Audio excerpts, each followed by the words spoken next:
আসসালামু আলাইকুম my dear lovely student. আশা করি প্রত্যেকে অনেক ভালো আছো। ইংরেজির বেসিক একটা আউটস্ট্যান্ডিং একটি ক্লাসে তোমাদের সকলকে জানাচ্ছি শুভেচ্ছা। আজকে ইংরেজির আমরা ধারাবাহিক কয়েকটা বেসিক ক্লাস করবো, আর আজকে তার মধ্যে প্রথম ক্লাসটি হতে যাচ্ছে। প্রিয় শিক্ষার্থীরা, খুবই আকর্ষণীয় একটি ক্লাস তোমরা দেখতে পাচ্ছ। আজকে আমরা আলোচনা করবো সেন্টেন্স নিয়ে। প্রিয় শিক্ষার্থীরা, দেখো আমরা এই সেন্টেন্স টপিকসটা একেবারে ছোটবেলা থেকে পড়ছি। ধরতে গেলে ক্লাস 2 থেকে তুমি সেন্টেন্স পড়তেছো। সেন্টেন্স কাকে বলে, কত প্রকার, কি কি, একেবারে 2 থেকে 12 শ্রেণী, ইভেন ইউনিভার্সিটিতে ওঠার পরেও সেন্টেন্স নামক এই টপিকসটাতে তোমার সমস্যা থাকে। কেন সমস্যা থাকে, কেন তুমি একটা সেন্টেন্স দেখলে ধরতে পারো না? কারণ আসলে সত্যি কথা বলতে, এই যে দেখো তোমরা কলেজে ওঠো, কেউ ইউনিভার্সিটিতে পড়ো, জব প্রিপারেশন দিচ্ছ, আবার কেউ বিসিএস পরীক্ষা দিচ্ছে, কিন্তু এত কিছু করার পরেও, এত বছর পড়ার পরেও এই সেন্টেন্সের যে বেসিক জিনিসগুলো আছে এগুলো ভালো করে পড়ার না কারণে, এবং বিষয়গুলো ভালো করে না বোঝার কারণে, এবং প্র্যাকটিসের অভাবে সেন্টেন্স গুলো চিন্তা আমাদের অনেক সমস্যা হয়। এই জন্য প্রিয় শিক্ষার্থীরা, আজকের যারা সেন্টেন্সে তোমরা অনেক দুর্বল, সেন্টেন্স নিয়ে আমরা ধারাবাহিকভাবে কয়েকটা ক্লাস দিব তোমাদেরকে। আর আজকে হচ্ছে এটা আমাদের প্রথম ক্লাস। একটা সেন্টেন্স দেখলে আমি কিভাবে বুঝতে পারবো যে এটা অ্যাসার্টিভ সেন্টেন্স, বা এটা ইন্টারোগেটিভ, বা এটা ইম্পারেটিভ, বা এটা অবজেক্টিভ, বা এটা এক্সক্লেমেটরি, বা এটা সিম্পল কমপ্লেক্স কম্পাউন্ড, বা এটা পজিটিভ কম্পারেটিভ সুপারলেটিভ, বা এটা অ্যাক্টিভ সেন্টেন্স, বা এটা প্যাসিভ সেন্টেন্স, এগুলো আমাদেরকে চিনতে হবে। বিশেষ করে তুমি যদি অ্যাসার্টিভ, ইন্টারোগেটিভ, ইম্পারেটিভ, অবজেক্টিভ এবং এক্সক্লেমেটরি এই পাঁচটা সেন্টেন্স যদি ভালো করে চিনতে না পারো, তাহলে কিন্তু তোমার ইংরেজি গ্রামার শেখাটা অনেক কষ্ট হয়ে যাবে। কারণ অনেকগুলো গ্রামার টপিকস এই বেসিকের উপর অনেক নির্ভর করে।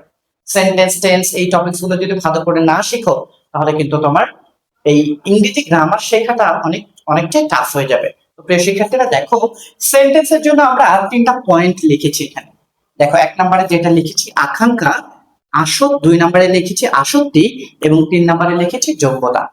আচ্ছা, তোমরা যারা একাদশ এবং দ্বাদশ শ্রেণীতে পড়ো, তোমরা বাংলা দ্বিতীয়তে একটা একটা টপিকস পড়েছো, একটা প্রশ্ন পড়েছো যে একটি সার্থক বাক্যের কয়টি গুণ বা বৈশিষ্ট্য থাকা আবশ্যক।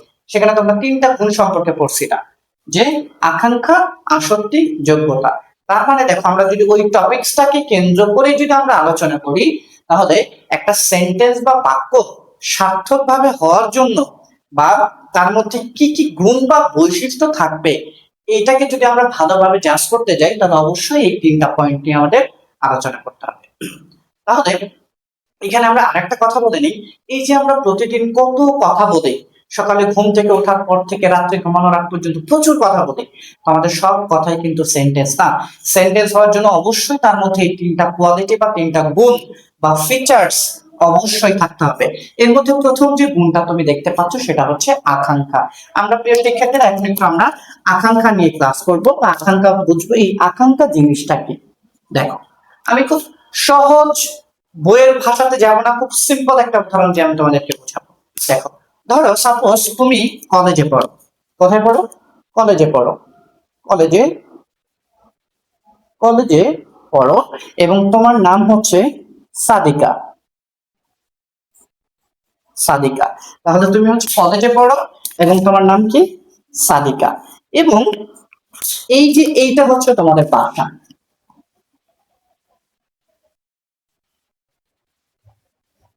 আমি আসলে চিত্রটা ওরকম ভালো আঁকতে পারি না, কোন রকম একটু এঁকে দিলাম। সাপোজ ধরো এটা হচ্ছে তোমাদের বাসা। এই বাসায় কলেজ শেষ করে সাদিকা বাসায় গিয়েছে। সাদিকা বাসায় গিয়ে, বাসায় যাওয়ার পর সাদিকা সাদিকার আম্মুকে বলছে, আম্মু তাড়াতাড়ি ভাত দাও, আমি ভাত খেয়ে। সাদিকা কলেজ শেষ করে বাসায় গিয়ে ওর আম্মুকে কি বলেছে? ওর আম্মুকে বলেছে, আম্মু তাড়াতাড়ি ভাত দাও, আমি ভাত খেয়ে। এই যে আমি ভাত খেয়ে, আর কিছুই সাদিকা বলেনি। এখন তুমি খেয়াল করে দেখো, তাহলে সাদিকার আম্মুকে এখন সাদিকাকে প্রশ্ন করবে না? অবশ্যই প্রশ্ন করবে। দেখো, আমাদের বাংলাদেশের যে মায়েরা রয়েছে, মায়েরা এমনিই অনেক বেশি প্রশ্ন করতে বেশি পছন্দ করে। কোথায় যাচ্ছে না যাচ্ছে, কি খাচ্ছে না খাচ্ছে, কাদের সাথে মিশতেছে না মিশতেছে, এগুলো নিয়ে এমনিই চিন্তায় থাকে। আর তুমি যদি বাসায় গিয়ে বলো, আম্মু তাড়াতাড়ি ভাত দাও, আমি ভাত খেয়ে। তো যখনই তুমি এই কথাটা বলবো, আম্মু তাড়াতাড়ি ভাত দাও, আমি ভাত খেয়ে, তখনই কিন্তু তোমার আম্মু তোমাকে প্রশ্ন করবো, এই সাদিকা, মামুনি তুমি বাসায় ভাত খেয়ে কি করবা? বা এত তাড়াতাড়ি ভাত চাচ্ছ, ভাত খেয়ে কি করবে? এই যে তুমি তোমার আম্মুকে বলেছিলে আম্মু তাড়াতাড়ি ভাত দাও আমি ভাত খেয়ে, আর তোমার আম্মু তোমাকে প্রশ্ন করেছিল। কেন প্রশ্ন করেছিল তোমার আম্মু তোমাকে?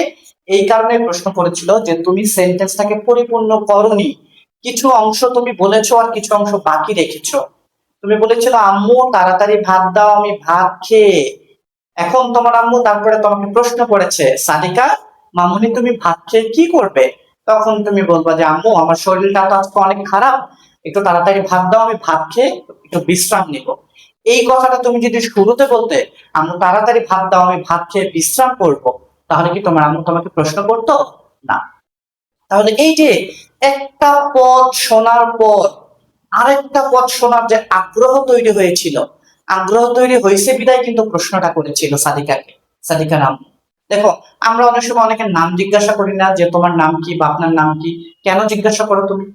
কারণ তুমি তাকে চিনো না, জানো না, কিন্তু তোমার জানার আগ্রহ আছে।